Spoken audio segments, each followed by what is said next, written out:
Olá, boa tarde, meus irmãos e minhas irmãs em Cristo Jesus. Boa tarde ou boa noite, porque eu não sei a que horas vocês vão poder ver essa gravação. Mas eu estou trazendo aqui uma palavra amiga, a palavra do Senhor, que tudo que vem escrito na nossa Bíblia é de grande importância para todos nós, né? Nada mais é do que o amor de Cristo, deixando aqui para a gente um alerta muito importante para que nós possamos crescer mais na fé, tá certo? E diante dessas palavras, eu gostaria muito que você novo que está chegando aí, não deixasse de se inscrever.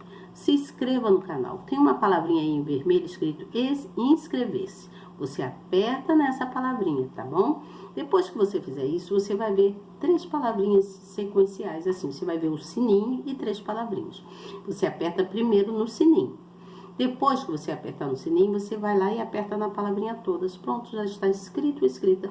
Você não paga absolutamente nada por se inscrever no canal. E, além de você não pagar nada, você ganha uma coisa muito boa, que é a mensagem que eu venho trazer aqui, né? A mensagem do amor de Cristo, que é o que ele deixou pra gente, né? O legado dele foi deixar o amor dele para todo esse universo, para todo o mundo, tá certo?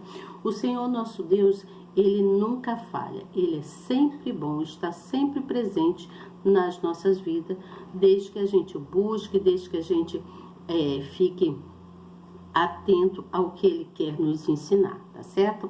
Hoje eu tô aqui com uma pessoa muito especial, a minha irmã Cássia, tá aqui assistindo, ouvindo eu gravar. Fico muito satisfeita de ela estar também querendo ter conhecimento da palavra. Muitas das vezes, ela às vezes não pode estar aqui comigo, ou tá lá em cima, no quarto, ou tá por aqui, ou tá me chamando para fazer alguma coisa para ela, porque ela é uma pessoa dependente, ela depende de mim, ela precisa de mim para que eu possa ajudá-la em algumas coisas, né? A idade está avançando e a gente tem que ajudar uma a outra, não é mesmo? E como eu tenho ela aqui dentro da minha casa, não me custa, né? O meu coração diz, ajude ao próximo. Então, eu estou ajudando a minha irmã, e eu gostaria muito que você fosse uma pessoa assim também, que você tivesse amor pelos seus, tá? Tenha amor pelos seus, pelo seu papai, pela sua mamãe, pela sua irmã, pelo seu primo, sobrinho ou sobrinha, não importa. Alguém da família, da qual que você ama, que está sempre próximo a você. Traga amor para essa pessoa, dê amor para essa pessoa. É o que eles precisam, de amor, de atenção, de carinho, tá certo? E eu tô aqui com a minha irmã, que tá aqui atrás assistindo, e eu faço o que eu posso, dentro do meu limite, dentro daquilo que Deus me dá, para poder auxiliar ela. Dou glórias ao Senhor por Ele me capacitar, me dar sabedoria para saber cuidar. Sempre tive esse dom no cuidar, né? Desde que eu me conheço como pessoa, pessoa, né, já desenvolvida, depois crescidinha, né, porque a gente cresce, é bebê, criancinha, depois vai se tornando adolescente e as coisas vão acontecendo e a gente vai vendo os dons que a gente deu, né, aquilo que Deus deu pra gente. E Deus me deu esse dom de cuidar. Eu tenho um prazer imenso de cuidar das pessoas. Então, eu sempre cuidei muito da minha família, do meu papai. Cuidei 8 anos do meu pai em cima de uma cama. Com muito prazer fazia aquilo. Da minha mãe foram mais 7 anos. Depois das minhas irmãs, né? Que é ela, mas a outrazinha que faleceu. Está no céu lá com Jesus, está firme e forte lá. Ela tá forte lá. Ela virou um anjo muito poderoso. E também, além delazinha, né? Tenho lá o meu falecido marido também, que está lá pela glória do Senhor. Eu creio que toda a família vai se conforme o andamento de Deus, aquilo que Deus quer para cada um de nós. Então, eu sempre tive o dom de cuidar de todos. Glórias eu dou ao Senhor por Ele ter me dado esse dom. E eu venho aqui, né, mesmo não dando o meu cuidado assim pessoal, né, para com vocês, eu venho aqui dar o meu cuidado, a minha palavra amiga para todos vocês. Eu trago uma palavra amiga, uma palavra de amor, de carinho, e eu gostaria muito que você prestasse atenção. Nós estamos aqui buscando conhecimento no livro do profeta Ezequiel, né? Ele vem deixando aqui um legado, né? Através de tudo aquilo que ele passou, né? todos os discípulos passados, né? Eles passaram muitas coisas e foram então escrevendo as suas histórias, aquilo que aconteceu. Assim somos nós, cada um de nós temos uma história. A minha história é uma história longa, um dia ainda conto para vocês tudo desde o início. Mas Deus sabe todas as coisas e hoje eu não estou aqui para falar da minha história, mas para a gente dar continuidade ao conhecimento da palavra do livro de Ezequiel, tá bom? Do profeta Ezequiel. Você novo, então, se inscreva, aperte aí na palavra inscrever-se, no sininho na palavrinha todas e no final também você compartilha. Leve a palavra amiga para alguém. Não te custa nada, né? Você fazer isso, você vai estar também evangelizando, levando uma palavra de amor, de carinho para uma pessoa que precisa. Às vezes nós pensamos que as pessoas não precisam, que as pessoas estão bem, mas no fundo, cada um carrega o seu peso, aquilo que muitas das vezes te tira do eixo. Então, preste atenção para que Deus possa brotar em você, dar em você renovo, para que venha brotar em você renovo, coisas boas, para que você venha fazer coisas novas, para que Deus possa te abençoar ainda mais, além do que você já é abençoado. Que glórias damos ao Senhor por ter um teto que cobre a gente do sol, da chuva e do sereno. Glórias damos ao Senhor por ter o que comer todos os dias, o que beber, o que vestir, o que calçar. Glórias damos ao Senhor por Ele nos dar condições de cuidar do nosso corpo físico, por Ele nos dar saúde, por nos dar sabedoria, nos dar visão para a gente poder enxergar, ver as cores do mundo, né? E glórias damos ao Senhor por todos, mas por todos aqueles que nos acompanham, que estão próximos da gente e que nós possamos ajudar ou até mesmo ser ajudados. Uma palavra amiga sempre conforta. Ser amigo não significa que você tenha que dar algum dinheiro, mas ser amigo é levar uma palavra de amor, de conforto, de paz, que vai fazer com que aquela pessoa cresça nela a fé e tenha esperança em Deus, tá certo? Então, vou ler aqui, gente. Olha, no capítulo 17, vou falar sobre a parábola das duas águias e a videira. E eu vou ler alguns versículos. Eu não vou ler todos os versículos, porque eu vou falar ainda do capítulo 19 e o 20, então vai se tornar bem longo. Para que a gente venha evoluir, né, crescer aqui no andamento da história, eu vou ler alguns versículos e eu gostaria muito que você me acompanhasse e prestasse bem atenção, tá certo? Então, no versículo 1 diz assim, já estou aqui com a Bíblia, ó, estou aqui com a minha Bíblia, tá bom? Preste atenção. No versículo 1 do capítulo 17 diz assim, e veio a minha palavra do Senhor dizendo, filho do homem, propõe um enigma e profere uma parábola para com a casa de Israel. E diz, assim diz o Senhor Deus, uma grande águia de grandes asas, de plumas compridas e cheia de penas e de várias cores, veio ao Líbano e levou o mais alto ramo de um cedro. E arrancou a ponta mais alta dos seus renovos, e o levou a uma terra de mercância, numa cidade de mercadores a pôs. Tomou da semente da terra e a lançou, tomou da semente da terra e a lançou num solo frutífero. Tomando-a, colocou-a junto a muitas águas, plantando-a como salgueiro.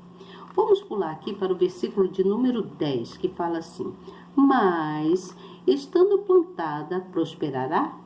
Porventura, tocando-lhe vento oriental, de todo não se secará? Nas covas do seu plantio se secará. Então veio a minha palavra do Senhor, dizendo, dize agora a casa rebelde, não sabes o que significa essas coisas? Dize, eis que veio o rei da Babilônia a Jerusalém e tomou o seu rei e os seus príncipes e os levou consigo para a Babilônia. E tomou da descendência real e fez aliança com ele e o fez prestar juramento e tomou consigo os poderosos da terra para que o reino ficasse humilhado e não se levantasse, embora guardando a sua aliança, pudesse subsistir. Vamos pular aqui para o capítulo de número 20. O capítulo de número 20, no versículo 20 não, no capítulo de número 19, desculpa, é porque eu estou adiantando, às vezes eu atropelo um pouco aqui. Mas no capítulo de número 19, nós vamos falar sobre o lançamento de Leoa. O lançamento de Leoa diz assim no versículo 1. E tu levanta uma lamentação sobre os príncipes de Israel e diz: quem foi tua mãe? Uma leoa entre os leões, a qual, deitada no meio dos leõezinhos, criou seus filhotes.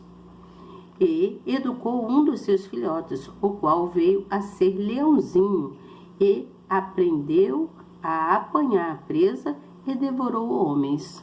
Olha o que está falando, preste atenção. No versículo de número 7 diz assim: e conheceu os seus palácios, e destruiu as suas cidades, e assolou-se a terra, e a sua plenitude ao som do seu refúgio, do seu rugido. Seu refúgio não, ao som do seu rugido. Então, aquele, ele está usando por parábola, mas aqui ele está se referindo ao homem. Então, preste atenção que na parábola da videira, ele vai falar o seguinte, ele diz assim no versículo de número 10, tua mãe era como uma videira no teu sangue, plantada junto às águas, ela frutificou e encheu-se de ramos por causa das muitas águas. E tinha varas fortes para cetros de dominadores, e elevou-se a sua estatura entre os espessos ramos, e foi vista na sua altura com a multidão dos seus ramos. Aqui então é uma parábola se referindo à videira que deu muitos galhos, se abriu, se expandiu, né? E aí depois vem falando sobre a infidelidade do povo no versículo de número 11. No versículo de número 11 aqui, que eu vou falar sobre o capítulo de número 20, eu tô adiantando, gente. Eu pulei o versículo eu falei 17 e pulei diretamente para o 19, né? E esqueci de falar para vocês do versículo de número 8, mas não tem problema. Vamos falar aqui do versículo 20, já que eu cheguei até aqui. Depois eu retorno lá atrás. E aí aconteceu que no 7º ano, no 5º mês, ao 10 do mês, que vieram alguns dos anciãos de Israel para consultar o Senhor e assentaram-se diante de mim. Então veio a minha palavra do Senhor dizendo: filho do homem, fala aos anciãos de Israel e diz-lhes: assim diz o Senhor Deus, vieste consultar-me? Vivo eu, que não me deixarei ser consultado por vós, diz o Senhor. Então Deus não quis atender ao pedido daquele povo.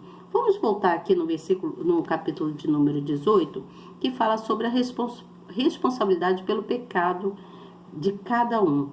Cada um que comete o seu erro, ele é responsável pelos seus erros. Você entende? Se você comete um pecado, você é responsável pelo seu erro, mais ninguém. Se você errou, a culpa não é de Deus e de mais ninguém, mas sim sua, porque você errou sabendo que está errando. Muitas das vezes sabemos o que é errado e continuamos cometendo o erro, porque quer, né? E muitas da gente que quer continuar cometendo erros porque quer. E aí diz assim no versículo de número 1. E veio a minha palavra do Senhor dizendo: que pensas vós, os que usas essa parábola sobre a terra de Israel, dizendo: os pais comeram uvas verdes e os dentes dos filhos se embotaram? Vivo eu, diz o Senhor Deus, que nunca mais direi esta parábola em Israel. Eis que todas as almas são minhas, como é a alma do Pai. Assim também a alma do Filho é minha. A alma que pecar, essa morrerá.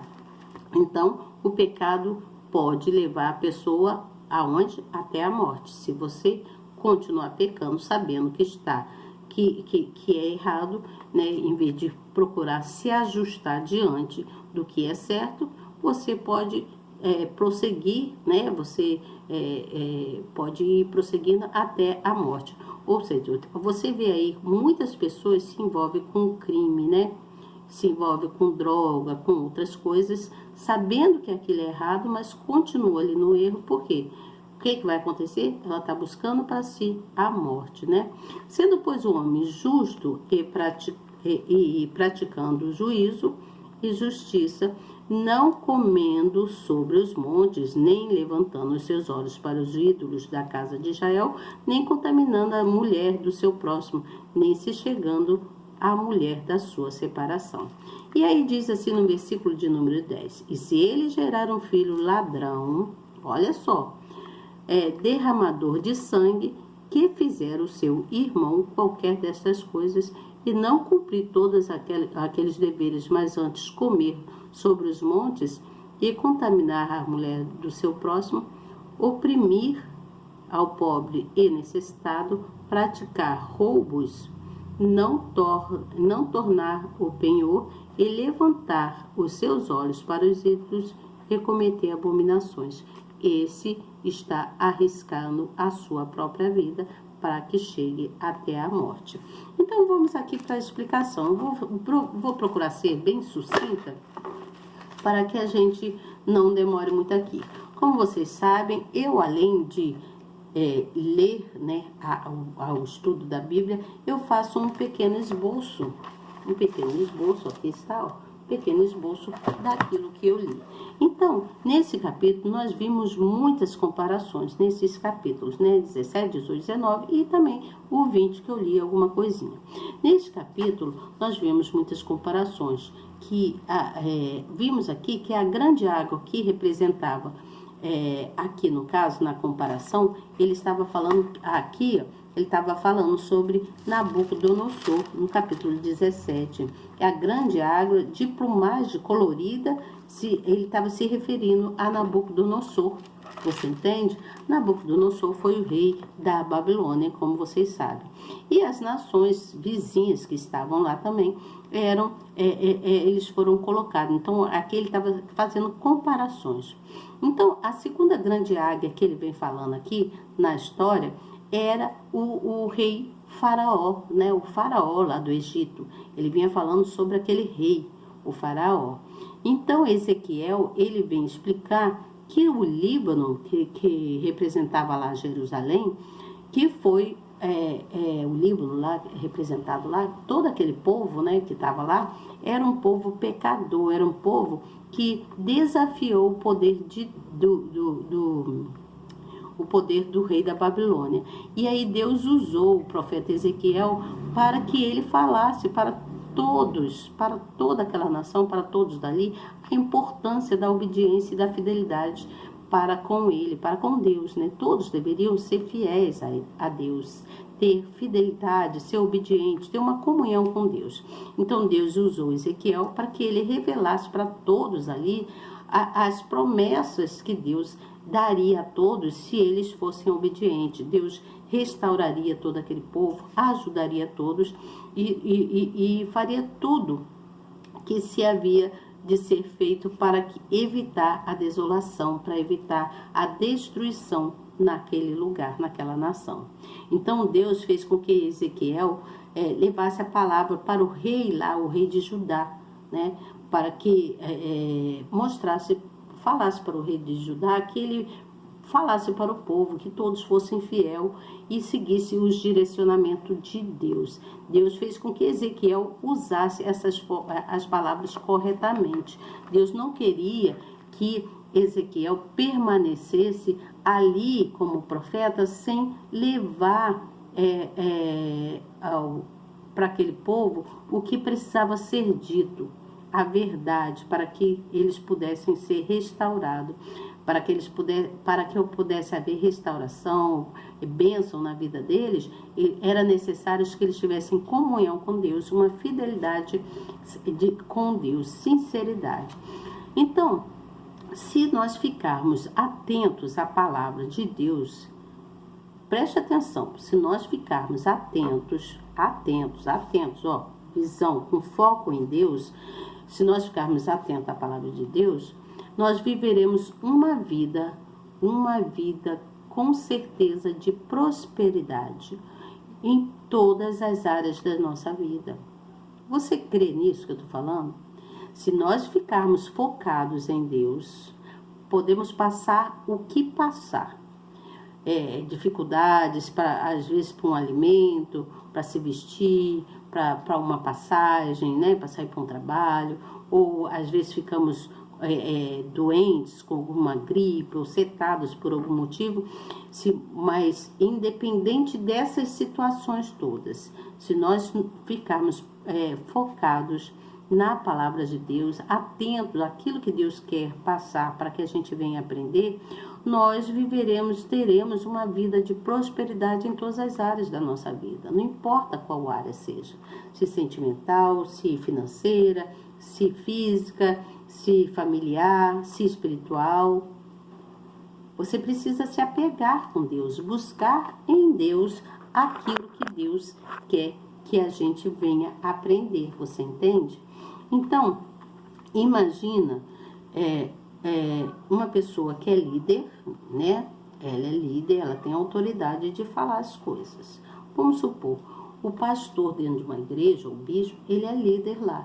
E ele tem que levar a palavra correta para todo aquele povo, todas aquelas pessoas que ali estão para ouvir a palavra do Senhor, que todos vão buscar em Deus, não só devemos ir buscar na igreja, em ouvir, porque nós aumentamos a nossa fé em ouvir a palavra de Deus, mas também na nossa casa. Imagine que esse líder desse um mau exemplo dentro da igreja. Imagina se ele der um mau exemplo dentro da igreja.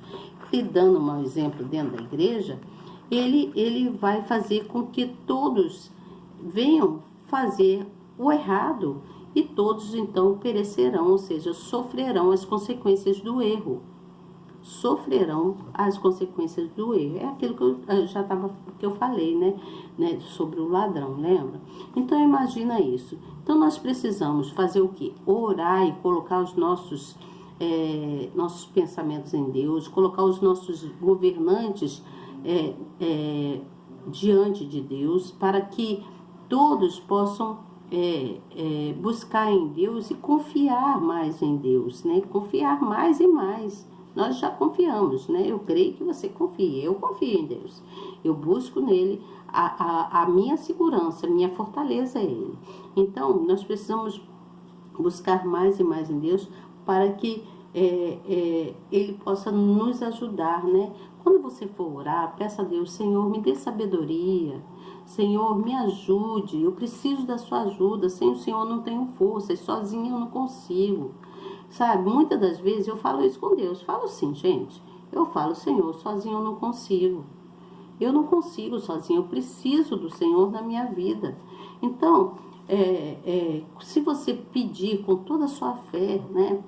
Você que está doente, você que vai fazer uma prova, né, na faculdade, ou mesmo no colegial, você que tem um familiar que está com problema em casa, peça a Deus, faça a sua oração, busque a sabedoria do alto, busque a sabedoria de Deus, para que Ele possa te sustentar e te dar força para você prosseguir. Você entende? Então, cada um de nós, seres humanos, temos uma responsabilidade.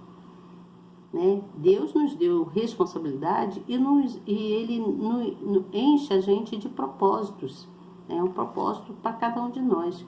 Então, assim como Ele prometeu lá para Ezequiel que ele faria a restauração lá se o povo obedecesse, que era para Ezequiel falar lá isso, né?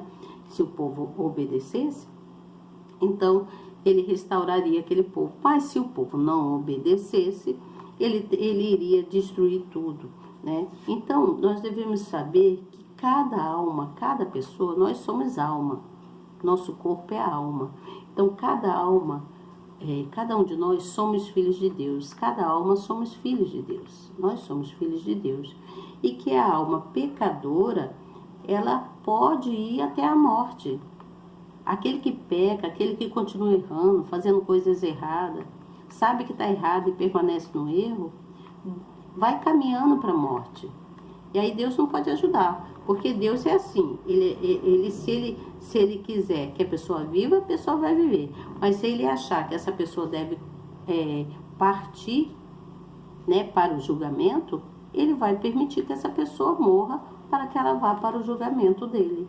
Porque ele é o justo juiz, é ele que julga. Ele julga entre o certo e o errado, o que é verdadeiro e o que é falso. Você entende? Então, nós precisamos ter consciência disso. Queria falar para vocês também sobre, lá sobre o capítulo 20, né? Que muitas pessoas, na ocasião lá, né? Depois de 6 anos, algum tempo lá, eles foram atrás de Ezequiel a fim de pedir a Ezequiel para que Ezequiel pedisse conselho a Deus, né? A respeito dos acontecimentos, das coisas que eles estavam acontecendo lá, que eles já haviam cometido. Mas Deus, ele se recusou a atender aquele povo. Por quê? Porque eram todos pecadores. Deus só atenderia a eles se eles se arrependessem dos erros deles. Você entende? Eles precisavam se arrepender. Então Deus fez que Ezequiel lembrasse a eles a história lá de Israel, até que, quando ele falou a história de Israel, até que o povo chegasse à terra prometida. Então, a mensagem que Deus pediu para falar com eles é que eles deveriam deixar a rebeldia, né? Deixarem de ser rebeldes e obedecer aquilo que Deus estava falando, se humilhar para Deus, pedir perdão pelos erros. Então, nós vimos aqui que a rebeldia não vai te levar a caminho bom. A rebeldia vai te levar para a morte. E Deus quer te libertar, Ele quer dar libertação a você para restaurar a sua vida. Então, nós vimos que Ezequiel vinha explicando, né, muitas coisas às pessoas, falando que era justo, né? Porque as pessoas que eram justas, mesmo em meio lá à palavra de que Deus tinha dito, que se não se arrependesse, Deus destruiria tudo, mesmo esses justos estando ali naquele meio, as pessoas justas, eles iriam sofrer também, iriam sofrer a destruição, porque eles estavam ali no meio das pessoas injustas. Então aí Ezequiel começa a enumerar os pecados daquele povo, tudo de errado que eles vinham fazendo lá em Judá e em Jerusalém. Você entende? Então, por causa das iniquidades deles, dos erros deles, que Deus iria destruir aquele lugar, a Judá e Jerusalém. Então, Deus falou bem forte com Ezequiel, para que Ezequiel levasse essa mensagem, a mensagem dele, para a nação, toda aquela nação, toda a nação de Israel, Jerusalém, Judá, e falasse sobre a corrupção, os erros que eles estavam cometendo. Porque a corrupção, os erros, o pecado, só nos afasta da presença de Deus. Quando nós estamos no caminho reto, em direção a Deus, ouvindo a palavra do Senhor, louvando, cantando para Deus, buscando estar com Ele, Deus, Ele então se aproxima cada vez de nós, bota anjos guerreiros para nos proteger aonde quer que a gente vá. Então, por isso que Deus pediu a Ezequiel para exortar aquele povo, exortar, ou seja, influenciar aquele povo quanto à justiça dele, quanto à integridade, quanto ao arrependimento. Todos precisavam ser pessoas íntegras, pessoas que se arrependessem dos seus erros, que fossem justas, né? E então Deus ainda destaca a responsabilidade dos líderes daquela época, dos líderes daquela sociedade. Então, nós sabemos que a gente vai entender com isso que o mundo, esse mundo que nós vivemos, não está muito diferente daquelas coisas do passado, não. Não está, não. Você entende? O mundo que nós vivemos, nesse mundo, existe uma mistura entre o pecado, né? Entre o pecado e aqueles que não pecam, entre o justo e o perverso. Por isso que Deus diz que faria a diferença entre o justo e o perverso. Você entende? Deus, ele mostra a diferença entre o que é certo e o que é errado. Por isso é necessário buscar a palavra de Deus, porque mesmo nesse mundo que nós vivemos, a gente vê lá no passado, na história aqui de Ezequiel, né, e de tantos outros profetas, tantos outros sacerdotes, discípulos de Deus, né, tantos outros, nós vimos o legado que eles vêm deixando, né, o legado da obediência, do amor, da justiça, de andar com Deus, de ouvir a palavra, para que você venha se fortalecer, independente da tribulação qualquer que você esteja passando. Gente, eu sou uma pessoa, eu confesso para vocês, eu sou um ser humano, como vocês todos são, e às vezes, muitas das vezes eu fico assim, Senhor, eu não estou suportando, eu não estou aguentando, me dê forças para me continuar. Porque, gente, é muita coisa. É uma coisa atrás da outra. Quando a gente resolve um problema, acontece outro. E assim vai, sabe? E assim vai. E a gente vai lutando. E eu, como uma leoa feroz, uma leoa que busca em Deus, uma leoa que quer praticar o que é bom, porque eu sou assim, eu gosto do que é bom. Eu quero o que é bom, o que é certo, o que é correto. Tá? Eu não falo isso aqui para me vangloriar, dizer que eu sou melhor que todo mundo. Não, não sou. Eu estou aqui a cada dia aprendendo. Cada dia eu aprendo um pouco. Porque eu vejo nos ensinamentos, né, nas histórias que eu leio da palavra de Deus, o quanto Deus é justo para aqueles que o buscam.